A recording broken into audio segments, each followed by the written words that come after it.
This video isn't so much a tip or how-to video as it is a response to a challenge. Someone asked, can you ascend a climbing rope using nothing but the rope?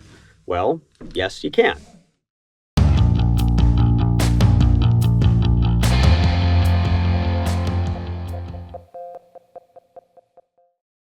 Hi there, everyone.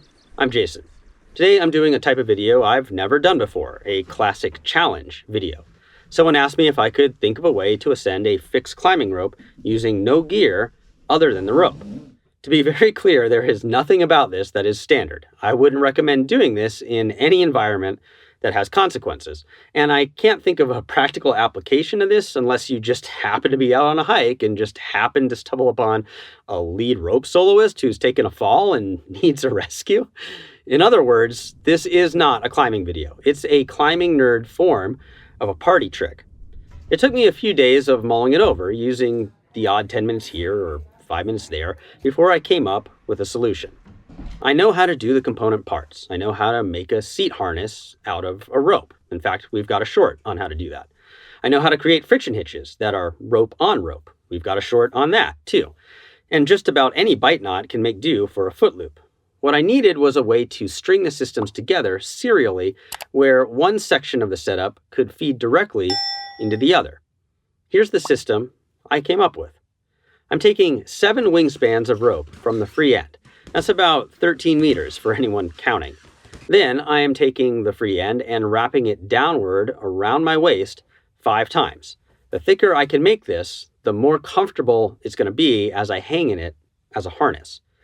Having done so, I now take one of the middle waist coils and bring it down between my legs, which both tightens my waist coils and creates the seat straps on the harness. Again, taking the free end, I thread it through the drop seat cord and then pull it back up to my waist, completing the leg loops. Now I need a sturdy connection point, and there is no reason to reinvent anything. The bowline on a coil should do just fine. Things do deviate from here, though. I need to use the free end, what would be the tail of the bowline, as weight bearing rather than the end we would normally associate with holding the load. So I am definitely adding a stopper to keep the normal load line from loosening too much. Normally any pull on what is typically the loaded line will only pinch the knot tighter. Well, there isn't going to be any load on it this time. So now I'm taking what is effectively the tail of the bowline and making a set of friction hitches. I want to make sure that I keep the first friction hitch, which will be my waist hitch, close enough that when I weight it with dynamic rope stretch, I'm not too far away from it to reach it. I'm tying a Blake's hitch, but tying a 5-wrap version and running the tail through the bottom 3 wraps. This helps on skinnier ropes with wider bend radii, like climbing ropes, because we now have 3 wraps covering the thickness of 2 ropes, the ascension line and the tail of the hitch, just like we discussed in a recent short video. Testing the hitch, it is holding. Now I need to add in the friction hitch for my foot loop. The key here is to make sure that the loop that I will form the foot loop with is the right length. Too long and I may put myself out of reach of the top waist hitch. Too short and it will just pull on the waist hitch when I'm supposed to be moving that waist hitch up. That normally isn't a concern because the foot and waist hitches aren't usually connected. For that same reason, when I tie my simple overhand on a bite for my foot loop, I need to offset it on the strand so that the strand coming from the waist has slack compared to the strand coming from the foot friction hitch. Test the system.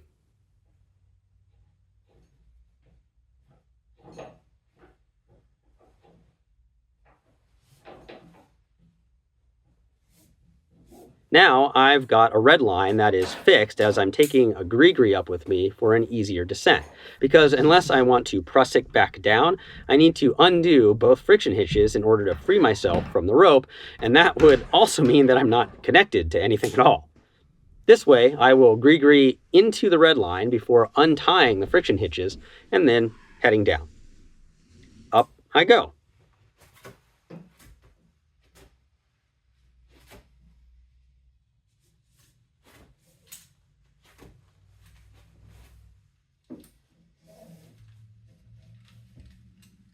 The hitches are a bit hard to move, but I erred on the side of too much bite rather than too little. There's nothing about this that is efficient. I'm not even sure I'd call it fun. unless you are a ropework climbing nerd who likes silly challenges. Did you find taking system components and principles and applying or maybe misapplying them to a novel circumstance kind of interesting? Tell us if you'd occasionally like to see challenge videos or not in the comments. Thanks for watching this video. Please like, subscribe, and share if you want to support us. For more information, you can go to our website at www.shortguysbetaworks.com. If you want to see a more practical application for a novel use of the rope, you can check out this short we did on a rescue setup, or to get deeper into very practical how-to videos, you can check out our entire rock climbing safety series. We'll see you next week and keep on getting more out of that big outside.